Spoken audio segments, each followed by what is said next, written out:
League finals are just around the corner, and for some, it's a do or die couple of weeks.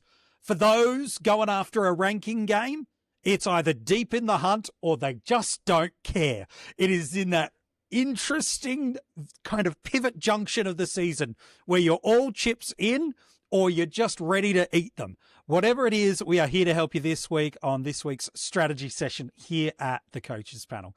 A lot of stuff we got to talk through, regardless of whether you're going for leagues, you're going for rankings, or you're giving for the I Don't Care Cup.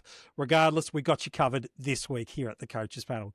Joining me on the strategy session after a couple of weeks out with a little bit of hamstring awareness, he's back on the pod, going to help you through the next couple of rounds. MiniMonk, nice to have you on the pod. And like I said right at the top, you either care deeply at this time of year based on your ranking or your league, or you're checked out and you're ready for keeper rankings. Yeah, absolutely. Look, I didn't know the hamstrings were relocated up into the sinuses, but you learn something new every day. For those who can't hear it in my very nasally voice, I was off unwell last week. Thankfully, I am significantly recovered and sound worse than I feel. But I am ready to kind of give some care back to everyone's AFL Fantasy, SuperCoach, Draft League, whatever you want to talk about. Let's get some talking about some fantasy stuff tonight. So we're a couple of rounds away from league finals for most teams again, whether or not it ends at round 23, ends at round 24. Most are about a week or two away from getting there. Draft-related leagues on the Keeper platform, whether it be Shiva or something else, again, a week or two away. And we're at that critical junction. And so maybe we'll start there because I want to hit the rankings conversation and coaches and the strategy in a moment. How should those really deep diving on their league focus right now? We talked a bit about it last week on the strategy podcast, which was really more of a pep talk from me than anything else. What are these little things we can do with our teams? Because draft coaches, there's not really much on the waiver wire outside of streamers. And for league focus, in Dream Team SuperCoach Fantasy, it now becomes the matchup game. How do we treat this kind of next fortnight if we're purely, let's talk classic, going for your league victory in the classic formats of the game? What are the levers you can pull or should be pulling over the next 2 weeks to get you into that space to be able to hopefully win your league premiership? Well, if you're playing for leagues, it's very different to playing for classic and overall. You should know when your league finals are going to be, and you should start having a look at what teams have a really good set of fixtures over that 2, 3 or 4 week block, depending on how many teams play finals in your league. Really start to identify the players from those teams that you really want to own. Like looking on DFS's season-long DVP matchup is a fantastic tool to be able to identify those 2, 3, 4 week blocks. And then start making trades to go in towards those players in AFL Fantasy, particularly where you have those extra trades, or in SuperCoach in DT. Have a think about if there's a player that's coming down in price and if you want to grab them, if you've got the trades available to do so.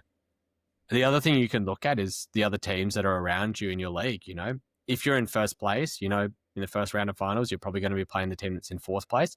Have a look at their team. See where your points of difference are. See if you like where those are and if you think that your players are going to be able to outperform theirs, or if you don't, and how you can start to be able to make advantage of that. Those are the two big ways that you can actually really start to gear your team to being able to at least win your first final, because that makes the world of difference when you're going towards winning a league premiership. Every game becomes almost a knockout. And if you can get over one hurdle, that puts you one step closer to being able to win your league. At the start of the year on that, in a draft league, you're valuing that waiver wire selection as that number 1, 2 spot as high value. So sometimes you wait 1 week, 2 week, 4 weeks to be able to just jag the right player. And those, for example, that were able to get a Tom McCarthy with the number 1 waiver wire pick 4 or 5 weeks ago, had that level of return for being a little bit patient with their waiver wire pick. However, is that still the same at this junction of the year where you need to be a little bit more protective and cautious when you've got that high-end waiver pick? Because politely, we're not seeing any drastic, chaotic things in the player pool. Are we just playing the week-to-week matchups now and as a result can burn our waiver priority? Or do we still need to maintain and hold that with a little bit more care? It's a little bit of 6 of one, half a dozen the other. If you are in desperate need of a win and you can identify a player that is in the pool and that you have a waiver that you reckon you can get them, then you probably have to spend that waiver to be able to get that player. It can be a huge difference maker, being able to have a look at a player on a Thursday or a Friday night and potentially being able to loop on a 70 or an 80 score as your F5 score, as opposed to having to roll the dice and getting a potential 40 or 50 score. Those 30 points can win you a matchup.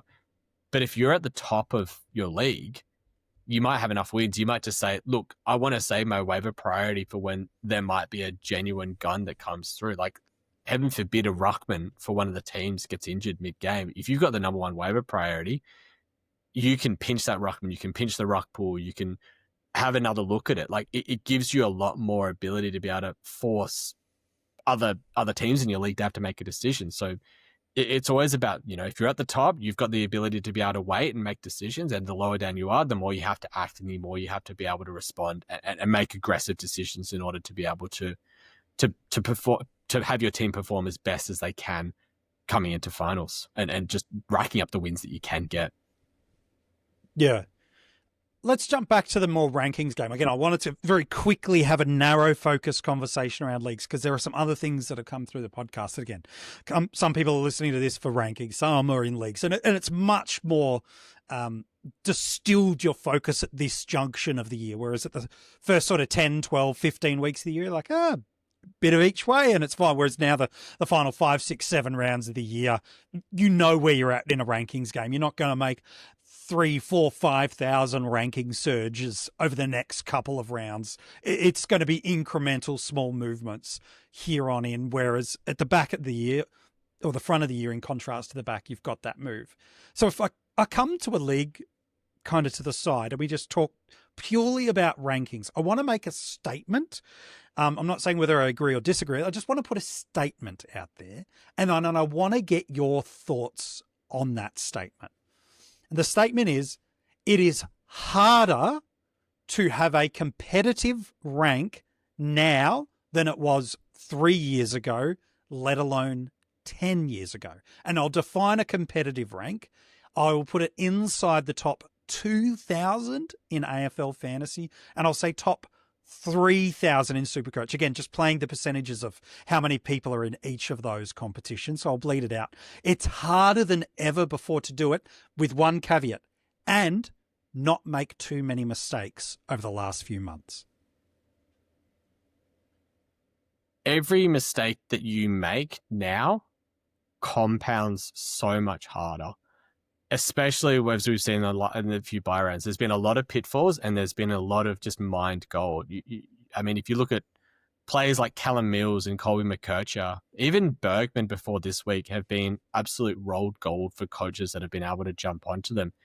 But if you've jumped onto players like a Caleb Sarong, like a Marcus Bontempelli on the wrong week in, say, AFL Fantasy and SuperCoach, or not being able to jump off of relatively high-performing players like Max Gawn, we knew he had a tougher fixture coming on, but the last couple of weeks he's been poorer. Mistakes like that really compound, and I think it really compounds in and around your rank. If you have a good team, it allows you to be able to jump off of players like Gawn and jump onto these more risky players easier because you don't have as many problems to fix. Whereas if you're in that 2, 3, 4,000K 4K rankings, say, across the formats, it's very hard to make those decisions because you look at your team and you're thinking, I've got different problems I need to solve. Is it harder than 3 years ago? I think the buys have made it a different game this year because I think in AFL Fantasy especially, it's given us an influx of trades that we just haven't seen before, and it's allowed coaches to get extremely creative and take on these more risky type of players. And I think that maybe makes it feel a bit harder because you feel like you've fallen behind if you haven't hit with every trade you've made, essentially. I don't think it's the same in SuperCoach. I think SuperCoach is probably about the same, but definitely harder than 10 years ago. I mean, I've only been playing really for about 6 or 7 years, and I can feel the difficulty spike. There's a lot of coaches that are in tune. There's a lot of coaches that are paying attention. We've got fantastic resources available to us, be it the abundance of podcasts, be it sites like DFS or Jaden Popowski's projections, or Rowan, who does like market share projections. Like, there's so much data out there now, and it's up to the coach just to figure out what they want to listen into, what they want to pay attention to, what they don't. But because of that abundance of data, it just raises the floor of everyone. Instead of having, 500 to 1,000 coaches that can be really competitive, I think it just opens that pool up to 5 to maybe even 10,000 coaches that can actually be competitive year on year and really contend, just depending on how the chips fall their way with starting teams and the trades they choose to pull. One last big controversial question I want to ask you, because then I want to start talking DVP market share and start moving forward to the week ahead. 8 rounds of best 18 has been a good or a bad thing for fantasy footy in 2025. There's no neutral. Give me an off the fence. Has it been a good thing or has it been a bad thing for the fantasy community? Because by the end of the year, basically a third of the year will have been in best 18. I think it's a bad thing, but I think it's actually the 5 weeks of buys in the middle of the year that have made it a bad thing. I think it's felt less rough in SuperCoach and DT because of limited trades. But I think in AFL Fantasy, having 15 trades over a 5-week block just feels like it's too much. It just makes the game really hit every trade or fall behind. And I don't think that that's healthy. I think earlier on in the year, when you have those 2 teams missing, or maybe 4 teams missing, it's very hard to kind of say play best 22 or play best 18 or play best 20 or something in the middle. But I think that those rounds needs to be looked at there, because playing best 18 in those rounds just doesn't feel right when you have the ability to pick rookies. You've got full visibility of players that are likely to be in. You've got full visibility of players that are injured, and you've got the most amount of trades at your disposal in limited trades. And in AFL Fantasy, I think they still just went with the 2 trades per week for that period.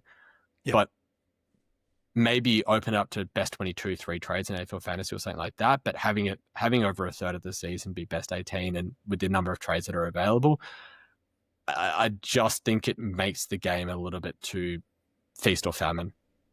Yeah, I agree with that. I'd in those middle buy rounds of the year, because we're going to get them again next year. Everything that we know about this AFL mantra of what they're doing is that they're just going to maintain and hold things. As much as we don't want to believe for it, I can't see the sub moving away anytime soon. As much as I'd love it to go, I just don't see this AFL administration wanting to move away from it. That's fine. That's their prerogative. I don't see that.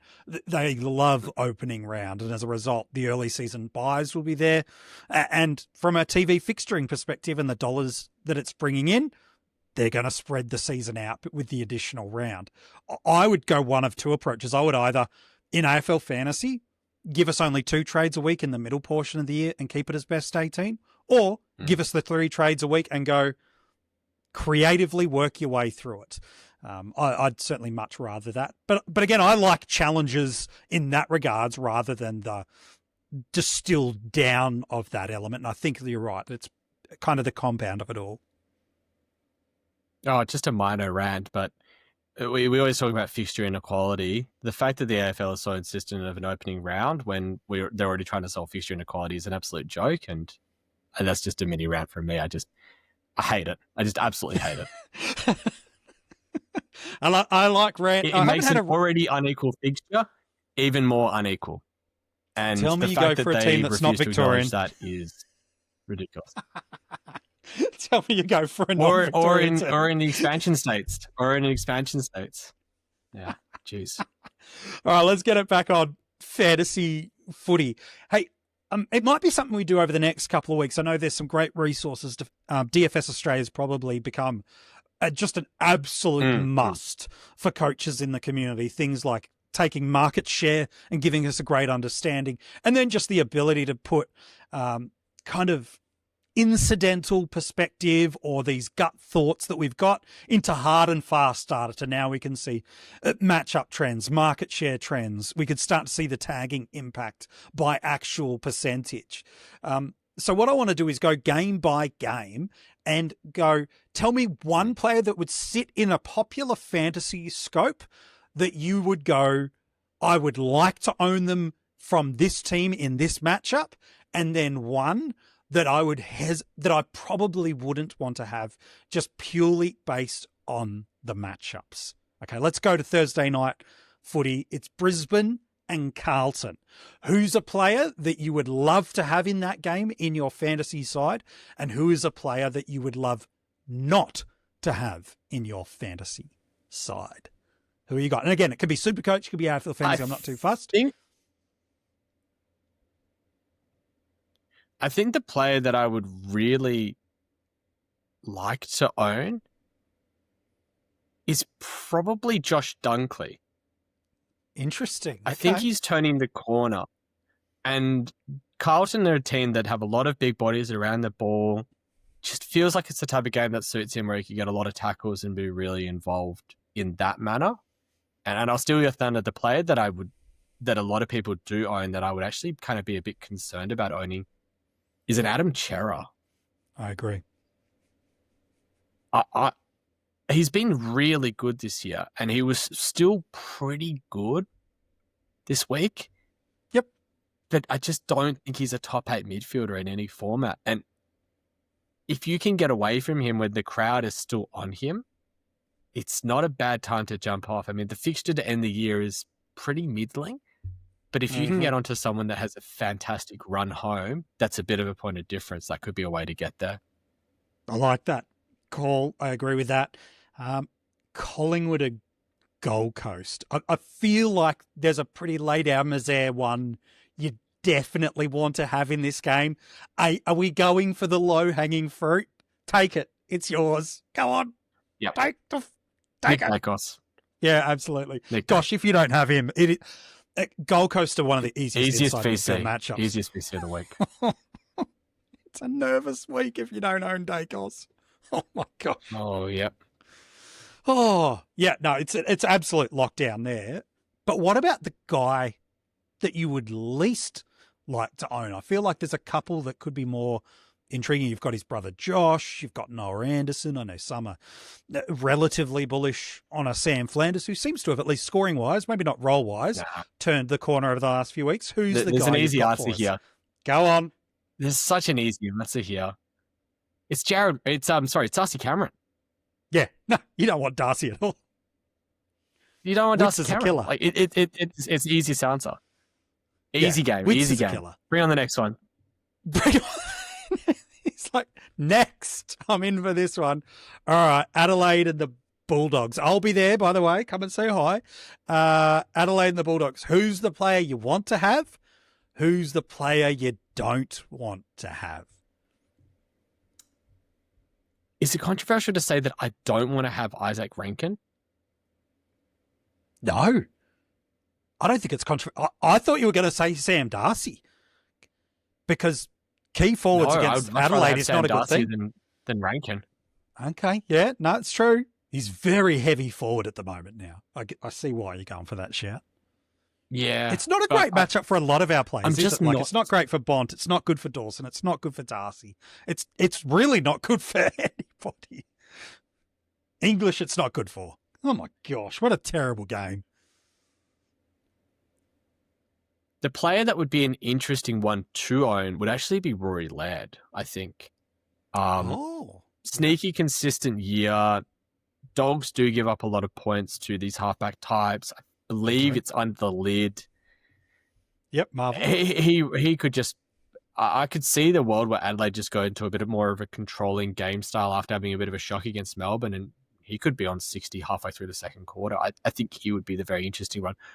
Granted, with that fixture, I don't think I'd want to hold him for much longer than that week. But, you know, interesting player. Geelong versus GWS.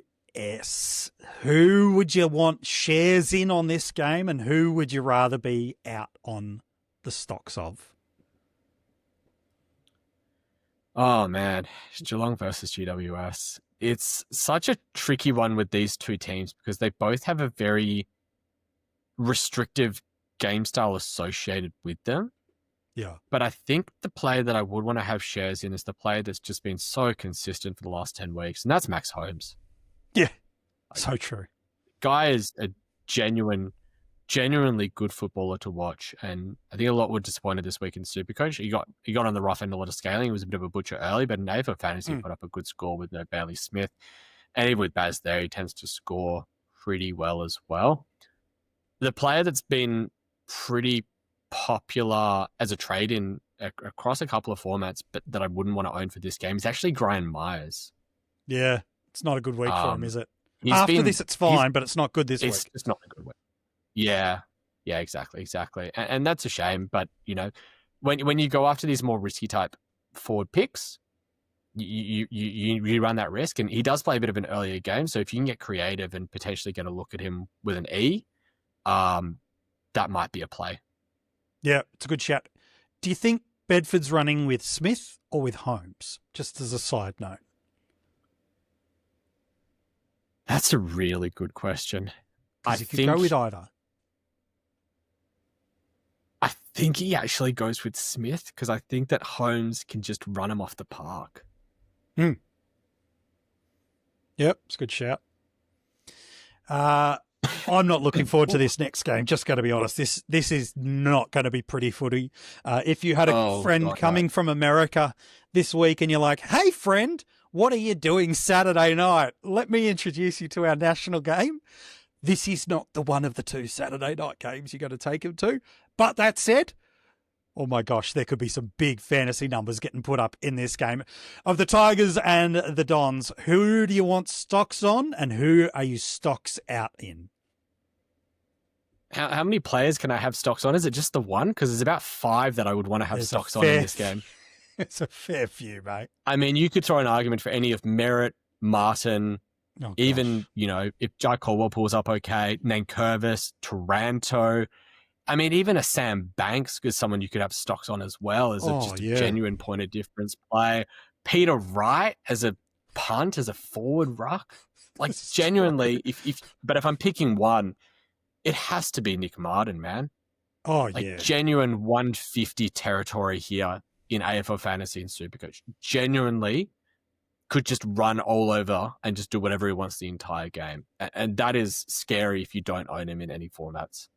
A lot of people will be going into Zach Merritt as a result. And I get it, but it was a last week move as far as I'm concerned. Get the double week hit of the matchup against Gold Coast, the matchup against Essendon. I think 3 of their last 6 are the hardest taggers in the game, all coming to him if he stays in the mid. So you could still go there this week, that's fine, but it was a last week play as far as I was concerned. Who do you not want stocks in that game?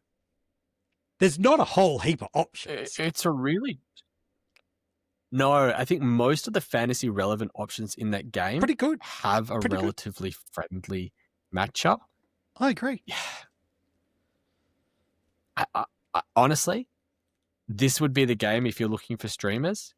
Just find anyone from Richmond or Essendon and just because I could see this being, like 1,800 points apiece in AFL Fantasy, which is just rare territory.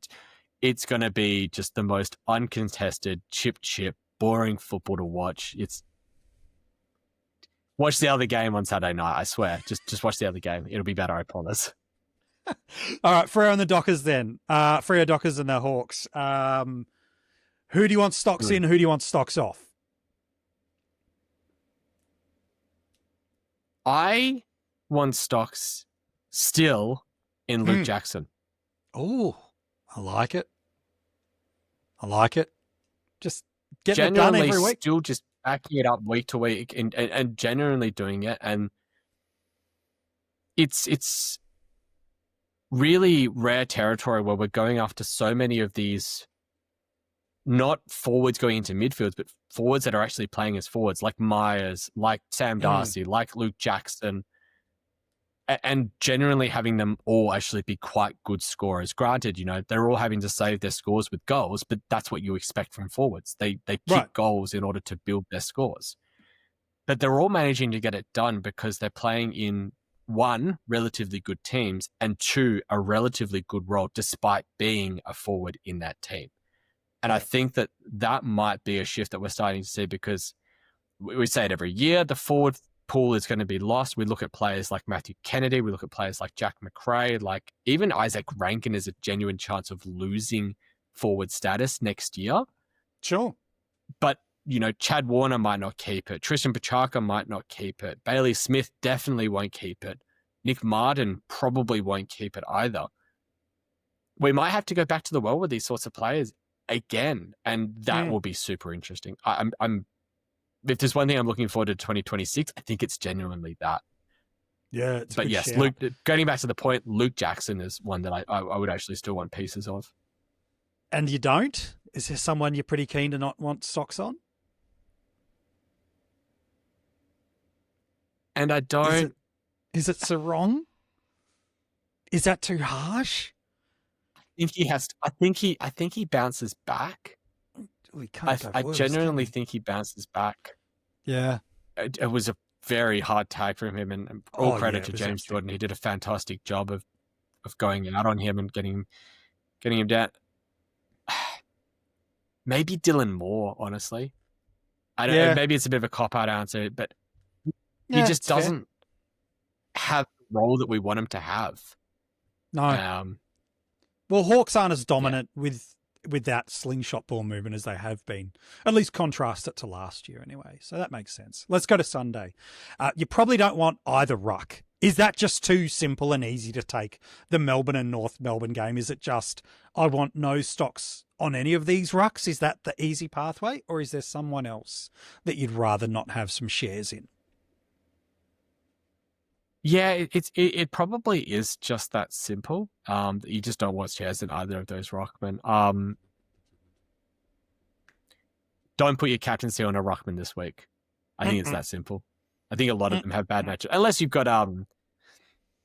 got Brodie Grundy, in which case, Briggsy. No, yeah, maybe Briggsy. But you could say the other way around. Maybe Stanley if you own him.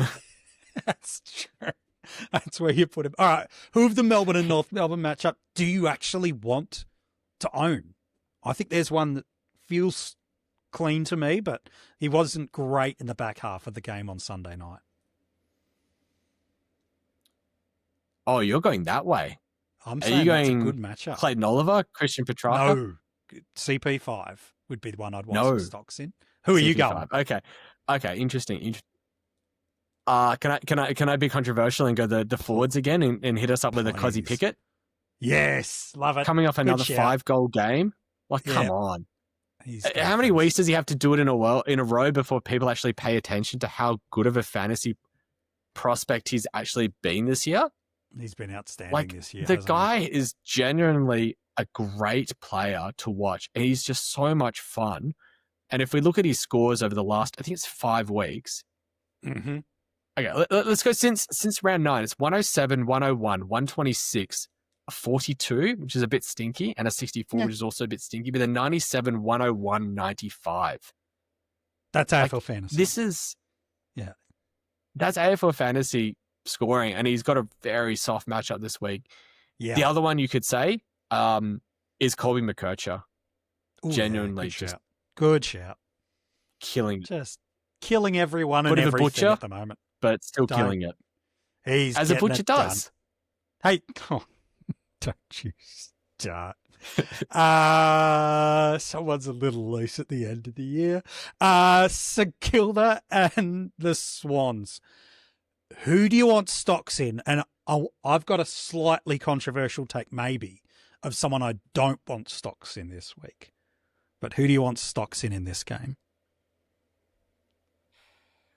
It's hard to say anyone but Nazar Wanganeen Mallara, man. Ooh. Genuinely, they are feeding him so much ball. Yes, he's getting a lot of it, and yes, he's doing it really well, but they just want to give him the ball. And when it's like watching Collingwood and seeing them giving the ball to every time to Nick Dacos, and just why are you giving it to Nick Dacos? Why don't you just give it to this other player instead? And it must be something that's in their game plan. It's just 100%. If Naz is free, give ball to him. That simple. So if there's ever a player that has that sort of a team style plan, whatever it is, build around you just guy. have to try to own them. Exactly, So exactly. So true. Who's the one that you were going to say? I was going to say Naz. And I'll tell you why. I beat your thunder. No. The one I don't want in this week is Naz. And I'll tell you why. Oh, no. So, you Braden Campbell, I think he could get Jordan. Yes. And if he doesn't, I think he could get Braden Campbell, who did an outstanding job on Jordan Clark. He's done an outstanding job on a number of players. Okay, rant number two. Rant number two. Go. Rant number two time. If your player is getting tagged and they quite often take kick-ins, why would you not give that player kick-ins so they can actually do something with the ball in said game where they're getting tagged? Tell me you're a Fremantle supporter. I don't understand why Ryan had the monopoly on. Why did Ryan have the monopoly on kick-ins when Clark is being tagged and is actually so damaging with the ball and yet couldn't get the opportunity to use it? I'm not going to. Baffles me beyond belief. That's our second round of the day. It's only 48 hours since, so it's fine. It's still sitting pretty. But yeah, I think this is the 1 week. Like, if you haven't had Naz over the last 8 weeks, it's been really, really painful to watch. I think this is the one matchup. It might be redeeming because there's Windhager, is going to play some tagging role on a Sydney player. I can see the Swans sending Campbell if he plays behind the ball, and if he comes up and around, I can see a Jordan run with roll. I still think he's good enough to get an 80 or a 90. I just don't think the 120 plus score's coming this week. That's fair. Well, then I'll change my answer. Grundy. Grundy is the one you want to own, and maybe Sinclair then. If Naz is getting the tag, then someone's going to get the ball, as evidenced by Freo with Luke Ryan getting the ball, which I hate. Anyways, moving on. The last game of the round, Port and West Coast. Let's start with who you don't want stocks in this game. Tom McCarthy. Oh, I like that. A lot of coaches have been protected over the last few weeks with him. He helped some people out with either a Baz or a Whitfield out. This would be a week to not have to choose to put him on field, I agree. Yeah, tough matchup. Real tough matchup. Who do you want some stocks on? You can only pick one, but I feel like you could pick at least a handful here. I mean, can I pick 23 players, including the sub from Port Adelaide? Just give me 3. Give me but the not big Ken 3. Hemsley? He's going to the dentist after this week. That's fine. Give me the big, just say it. Just say the big 3 names that we all want to hear. Just say it. Just so we all feel good about it. Go on. Just say the big 3? You want the big 3? Yeah. Butters, Rosie, and Bergman. Okay. I thought you were going to say Horn. Yeah, probably any of those. That would be the easy answer. Oh. I mean, you know, if it's an outstanding week for them. It depends on team selection, but like, if Bergman doesn't have to go down back again like he did during that game, then there's a chance he just goes 120 again like he did the week before. Like, genuinely, his role is affecting his scoring more than his ability is. He knows how to find the pill when he gets those midfield tagging, inside time jobs. JHF can move back in there a bit more now because Lukosius is playing forwards. Right. But there could be a world where all 4 of them just go 100 plus. West Coast just leak points all over the field. And those are the 4 players that probably demand the highest market share. Next is probably a Jace Burgoyne. Or maybe a Burden off half back. But man, those 4 are just going to... They're going to... And you could also argue a Jordan Sweet as well. Like with Vizentini potentially out, he's rocking against Flynn. It's an easy kill, man. Like... Good week if you own him in draft. Oh, look at Lukosius or a Georgiadis could feast here as well. If there's enough quality ball coming their way, there's a couple of potentially very nasty games through here, in terms of potentially big kills, and this could be another one of those as well. Hey, one last thing I want to ask you before I let you go this week. This is premiership quarter territories for those in a ranking game. Again, for sake of reference point, anything that's much more than 50 points per week in an AFL fantasy from the total overall leader right now, your luck variance to be in that top 50, 100, have a chance to win is really, really high. And then it's probably 70 to 100 points with the trade variance of unknowings in SuperCoach and Dream Team, of rounds per 50 to 70 in fantasy, 70 to 100 points in Dream Team and SuperCoach. So it's really this week and next week are probably the last two bigger moving weeks, for sake of a better phrase. I don't think they're massive moving weeks. I think we are where we are now from a rankings perspective, now that we're out of the buys and we sit there. What's one thing a coach that's still in the chasing group, they still go, look, I'm less than 50 points away per week from the number one player in fantasy and SuperCoach. What's something you'd be encouraging them to do this week to give themselves the best chance to gain further ground over this coming round? Have a look at who the really owned players are in said format, like, and especially in the top ranks. Like if you're in the top 50 in AFL Fantasy, have a look at the top 100 ownership of players are, and if there's players that are in the 80s, 90% owned in that you own, that you think you can go against, have a look at going against them. And have a look at where you can go to a player that does act as a genuine point of difference. I mean, we've seen players pop their heads up that it could be genuine point of difference. Like Errol Goulden is back from injury and looks absolutely fantastic as a result of it. Players that are still genuinely under-owned that could be considered as premiums, like Noah Anderson, like Matthew Kennedy, even like players like Lockie Ash. It's these are the types of players that you can go into and use them to generate separation away from the pack if they've got good fixtures and the player that you're jumping off as a bad fixture. And the other thing is really use and abuse the rules that are in place in these games. We are in rolling lockout. Whether or not you like it, that's another question.